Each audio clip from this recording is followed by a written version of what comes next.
ಕೆಲವೊಂದ್ಸಲಿ ನಾನು ಊಟ ಮಾಡಬೇಕಾದ್ರೆ ಅದೊಂದು ಎಸ್ ಆ ಊಟನ ಆ ಕಡೆ ಹಾಕಿದ್ದು ನೀವೆಲ್ಲರೂ ತುಂಬ ಬೇಜಾರು ಮಾಡ್ಕೊಂಡಿರ್ತೀರ. ಆ ಒಂದು ಪರಿಸ್ಥಿತಿ ಆಗಿತ್ತು. ಯಾಕೆಂದರೆ ನಾನು ಮೊಸರನ್ನ ತಿಂದ ಅಭ್ಯಾಸ ಇಲ್ಲ ಆ್ಯಂಡ್ ರಾಗಿ ಗಂಜಿ ಕುಡಿದು ಅಭ್ಯಾಸ ಇಲ್ಲ. ಬಟ್ ಅದನ್ನು ಅಲ್ಲಿ ಅನ್ನದ ವ್ಯಾಲ್ಯೂ ಅಂದರೆ ಏನು ಅಂತ ನನಗೆ ಗೊತ್ತಾಯಿತು. ಹಂಗೆ ಅಪ್ಪ ಅಮ್ಮ ನಮ್ಮನ್ನು ನೋಡ್ಕೊತಿರ್ಬೇಕಾದ್ರೆ ಆ ಕೈ ತುತ್ತು ಕೊಡ್ತಾರಲ್ಲ, ಅದ್ರದ್ದು ತೂಕ ಏನು ಅಂತ ನನಗೆ ನರಕದಲ್ಲಿದ್ದಾಗ ತುಂಬ ಚೆನ್ನಾಗಿ ಅರ್ಥ ಆಯಿತು. ಆ್ಯಂಡ್ ತಾಳ್ಮೆ.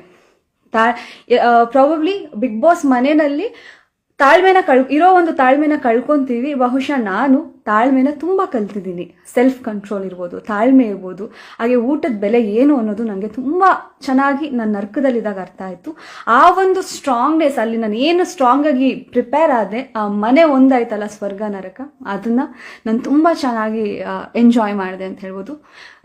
ನಾನು ಆ್ಯಕ್ಚುಲಿ ಬೆಳಗ್ಗೆ ಎದ್ದ ತಕ್ಷಣ ಏಕೆ ವೇಕಪ್ ಸಾಂಗ್ ಬರಲಿಲ್ಲ ಅಂತ ನೋಡ್ತಿದ್ದೀನಿ.